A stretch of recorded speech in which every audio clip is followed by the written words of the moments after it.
Tak ada manusia yang terlahir sempurna.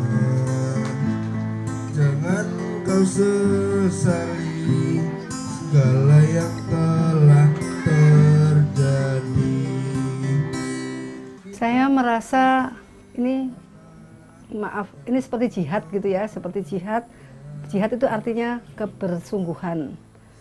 Jadi saya melihat kalau di luar negeri, saya melihat selama pemerintah, masyarakat, keluarga mendukung dan teknologi juga maju, tidak ada disabilitas. Dan ini yang perlu kita perjuangkan. Seakan hidup ini tak ada artinya lagi.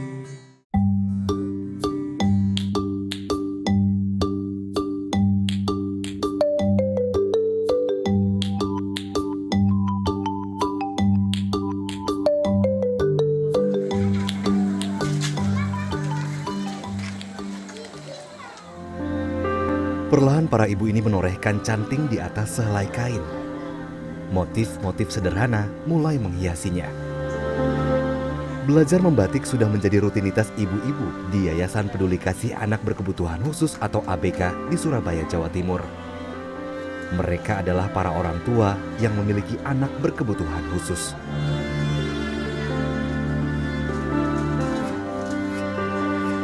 Selain berlatih membatik, bersama anak-anaknya, mereka mengasah keterampilan dengan membuat kerajinan tangan. Adalah Sawitri Retno Hadiyati, perempuan tangguh yang peduli akan kehidupan para orang tua dengan anak berkebutuhan khusus. Yayasan Peduli Kasih ABK yang terletak di Kelurahan Ngagel Rejo, Surabaya ini didirikan olehnya. Shelter atau rumah perlindungan bagi keluarga ABK ini dipinjamnya dari Dinas Kesehatan Kota Surabaya.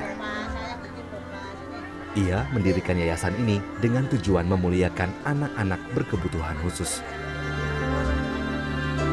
Kenapa kami ingin pada anak berkebutuhan khusus yang kurang mampu dan tersembunyi? Karena seperti kita ketahui Indonesia itu negara yang sedang berkembang.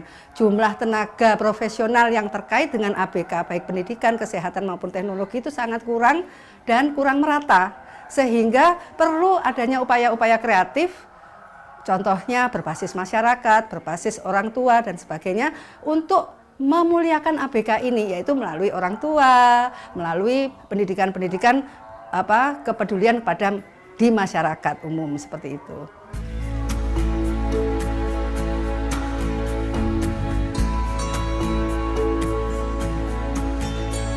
Bersama teman-temannya, Sawitri mendirikan yayasan ini pada 4 April 2012. Ia melibatkan ibu rumah tangga, mahasiswa, dan akademisi untuk mengurus yayasannya. Menjelang akhir tahun 2016, Yayasan Peduli Kasih ABK telah melayani lebih dari 200 orang tua dengan anak berkebutuhan khusus. Mereka berasal dari sejumlah wilayah seperti Sidoarjo, Surabaya, Gresik, dan Mojokerto. Upaya memuliakan anak-anak berkebutuhan khusus dilakukan melalui berbagai kegiatan berbasis orang tua.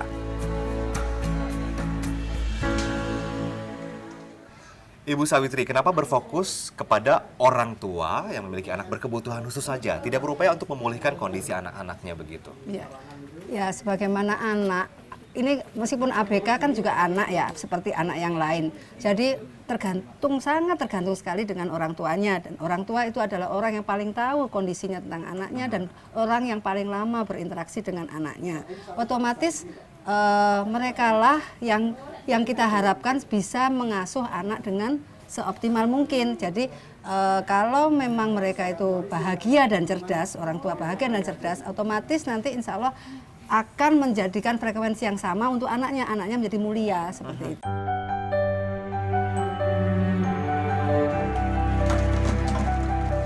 Selain membatik dan membuat kerajinan, Sawitri juga melakukan pemberdayaan para orang tua ABK melalui kegiatan produktif lain.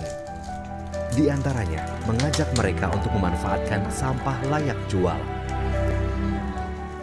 Selain botol plastik, sampah yang dikumpulkan oleh para ibu juga termasuk diantaranya koran dan kardus bekas yang layak jual. Betul seperti itu ya Bu ya? Iya. Nantinya sampah-sampah ini dibawa dari rumah masing-masing orang tua ABK, dibawa ke yayasan, kemudian dikumpulkan. Setelah terkumpul, selanjutnya dibawa kemana Bu? Ditimbang dulu, ditimbang dulu. Setelah ditimbang itu penimbangan 2 kali dalam sebulan. Habis itu dicatat tadi penimbangannya tiap orang berapa timbangannya. Terus setelah 100 kilo kita menelpon bank sampahnya untuk mengambil.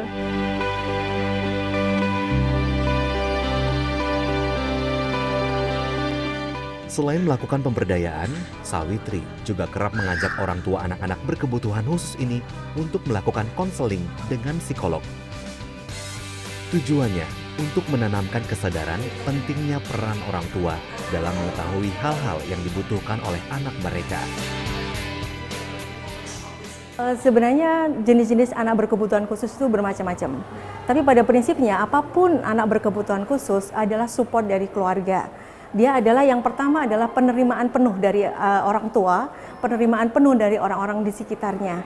Nah, prosesnya ini adalah pada orang tua yang memiliki anak berkebutuhan khusus, tahap pertama adalah menerima keadaan anak apapun kondisinya. Kemudian yang kedua adalah menemukan apa yang menjadi kekuatan bagi anak tersebut. Karena dengan menemukan kekuatan, tidak terfokus, misalnya satu contoh, ketika anak mempunyai kelemahan di faktor kognisinya, coba dilihat bagaimana afeksinya, bagaimana sosialnya, nah bagaimana motoriknya. Sumini merasakan betul manfaat bergabung dengan yayasan yang dimotori oleh Sawitri. Putri keempatnya, Bening Nur Homairoh, divonis dokter menderita cerebral palsy sejak usia 4 bulan. Ya, saya mengucapkan banyak-banyak terima kasih sama Dokter Sawitri ya. Berkat bergabung di Yayasan Peduli Kasih, saya dapat banyak pengalaman. Apa saja? Ya, misalnya ya kita nerapi anak saya, gimana caranya, kan dipelajari itu sama Dokter Sawitri. Kalau sosok Ibu Sawitri itu orangnya sih ini ya, mati tulus gitu loh ya.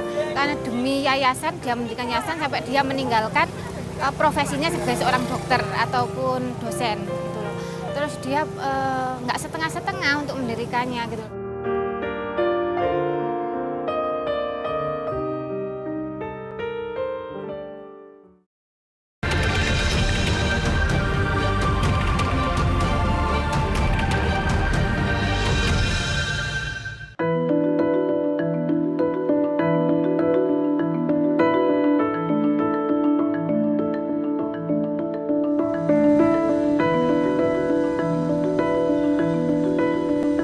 Kali ini Sawitri mengajak orang tua anak berkebutuhan khusus untuk memeriksa kesehatan gigi anak-anak mereka. Untuk urusan ini, Sawitri langsung turun tangan menjalin kerjasama dengan Fakultas Kedokteran Gigi, salah satu perguruan tinggi di Surabaya.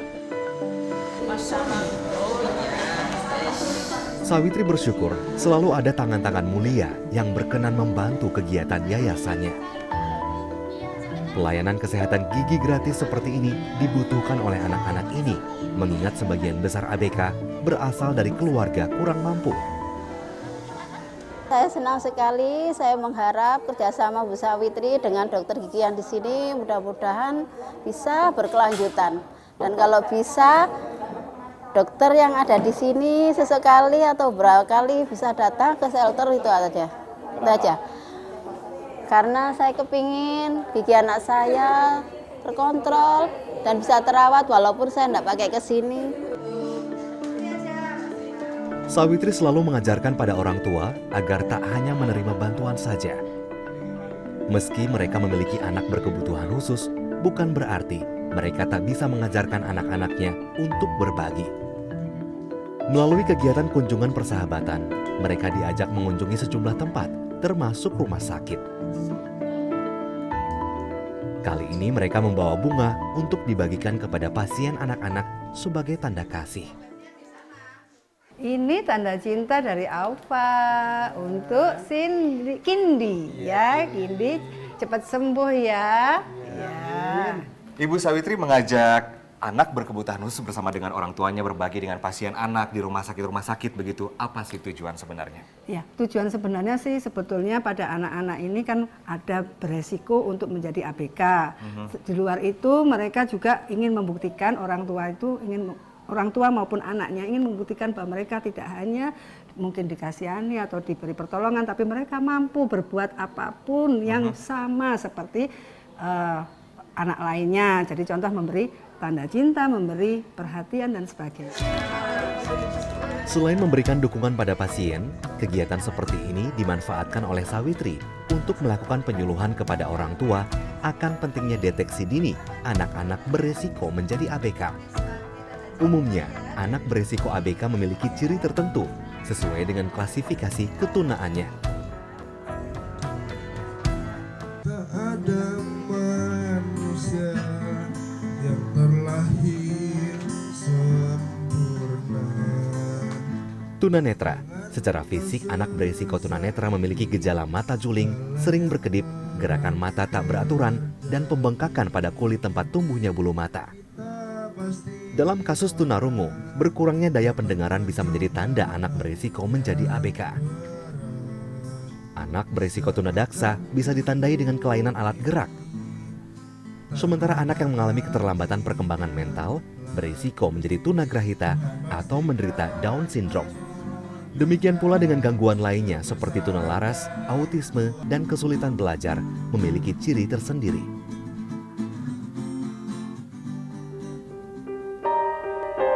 Berdasarkan data Direktorat Pendidikan Dasar dan Menengah Kementerian Pendidikan dan Kebudayaan tahun 2015, jumlah ABK di Indonesia mencapai 1,6 juta orang dan cenderung meningkat setiap tahunnya. Sosialisasi terus dilakukan Sawitri bersama pengurus yayasan lainnya. Melalui kegiatan Anjang Sana, Sawitri menggelar pertemuan rutin di rumah keluarga ABK. Disinilah orang tua yang memiliki ABK bersilaturahmi dan saling berbagi pengalaman. Mereka senantiasa saling mendukung agar tak patah semangat melatih tumbuh kembang anak-anaknya. Sama seperti orang tua ABK lainnya, Sunaji dan Ani antusias mengikuti kegiatan ini. Pasangan suami istri yang bergabung dengan yayasan sejak 2015 lalu ini menaruh harapan besar agar putra pertamanya yang berusia 4 tahun, Elwin, dipulihkan dari cerebral palsy yang menyebabkan terganggunya postur dan gerakan tubuhnya. Di sebelah tangga saya kan cuma saya yang di desa itu, yang anaknya bermasalah seperti ini. Jadi kalau saya ke ABK itu, saya mendapat semangat lagi. Dalam kegiatan Anjang Sana ini, Sawitri tak hanya mengundang keluarga dengan ABK. Ia kerap mengajak warga sekitar untuk mengikuti pertemuan. Sosialisasi mengenai ABK pun gencar dilakukannya dengan harapan masyarakat menjadi peduli dengan keberadaan ABK. Dan setelah saya mengikuti sosialisasi ini, saya lihat dari awal sampai akhir bahwa dengan adanya sosialisasi ini mempunyai tujuan yang benar-benar ya untuk memajukan dan memberi dampak yang lebih baik kepada warga untuk melihat situasi seperti ini. Dan apabila warga yang normal seperti saya ini ya, intinya yang mempunyai anak yang tidak mempunyai ABK ini mempunyai seperti itu, anak seperti itu, jadi seperti apa rasanya? Kita menimbulkan rasa empati dan simpati. Hingga Oktober 2016, Yayasan Peduli Kasih ABK memiliki anggota anak berkebutuhan khusus dengan usia mulai 6 bulan hingga 26 tahun. Sawitri menentukan kriteria khusus bagi keluarga ABK yang dapat bergabung dengan yayasannya. Dan secara definisi anak yang mengalami keterlambatan minimal 8 bulan dari standar tahapan tumbuh kembang itu disebut anak berkebutuhan khusus. Tapi juga perlu pemeriksaan dari para ahlinya gitu. Jadi beberapa orang tua kadang-kadang ada yang anaknya kadang hanya terlambat begitu saja. Terlambat itu berarti mungkin terlambat distimulasi juga, itu langsung ingin bergabung juga gitu. Jadi kami selalu menanamkan bahwa perlu pemeriksaan lebih lanjut dari para ahlinya.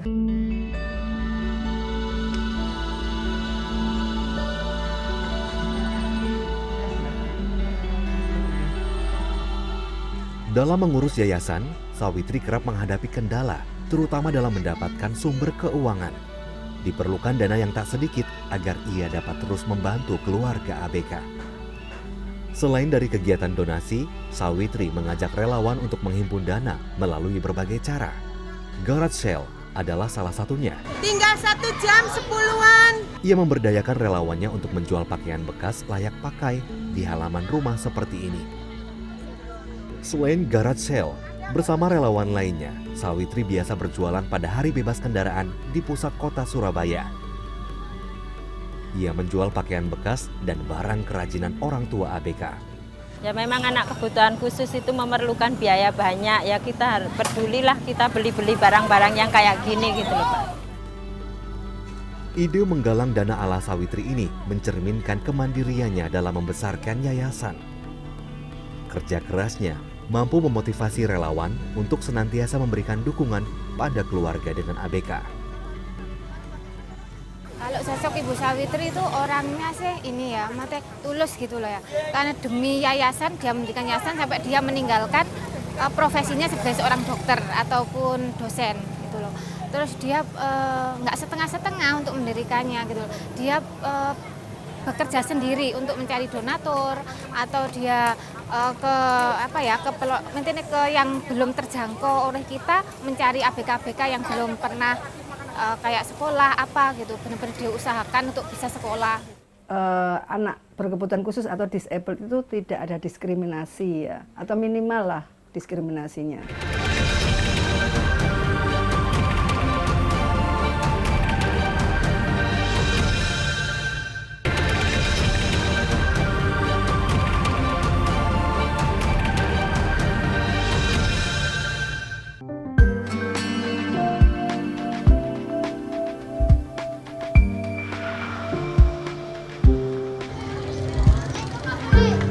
Kepedulian Sawitri pada keluarga ABK tak sebatas menggelar bermacam kegiatan di yayasan.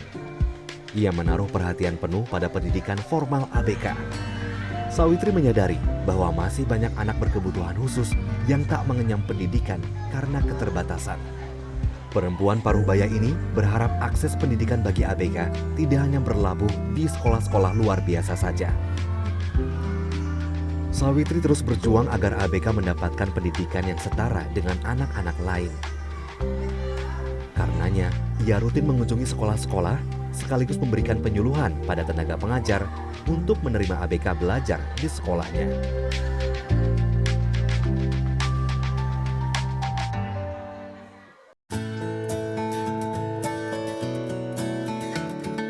Sepeninggal suaminya pada tahun 2015, di rumah yang terletak di Desa Tambakrejo, Kabupaten Sidoarjo, Jawa Timur inilah Sawitri tinggal seorang diri.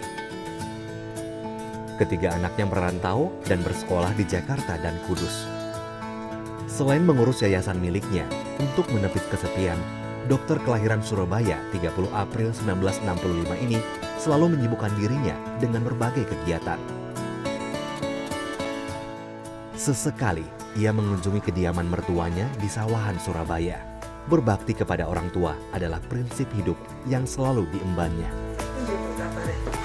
Di mata keluarga, Sawitri adalah sosok perempuan tangguh. Meski usianya semakin senja, ia tak kenal lelah melakukan berbagai kegiatan sosial. Saya bukan menganggap menantu, tapi menganggap anak saya sendiri. Seperti apa di mata ibu? Ya, baik-baik aja. Pokoknya soalnya menjalankan ibadah, sholat 5 waktu, jadi semuanya itu saya anggap sudah ini sama Allah. Sebelum mendedikasikan diri di Yayasan Peduli Kasih ABK, lulusan Fakultas Kedokteran Universitas Airlangga Surabaya ini pernah menjalani berbagai profesi. Pada tahun 1990, ia pernah bertugas di puskesmas dan rumah sakit di Muara Enim, Sumatera Selatan. Atas bantuan pemerintah, Sawitri menempuh pendidikan S2 di University of Newcastle, Australia tahun 1996 hingga 1998. Sepulangnya ke tanah air, ia mengabdikan diri di Departemen Kesehatan di Jakarta dan Balai Pemberantasan Penyakit Paru-Paru Surabaya selama 3 tahun. Kemudian ia menjadi dosen Fakultas Kedokteran Airlangga pada tahun 2003. Kedisiplinannya menuntut ilmu membuat dirinya berhasil meraih gelar doktor pada tahun 2014. Di awal 2016, Sawitri memutuskan pensiun dari jabatannya sebagai dosen.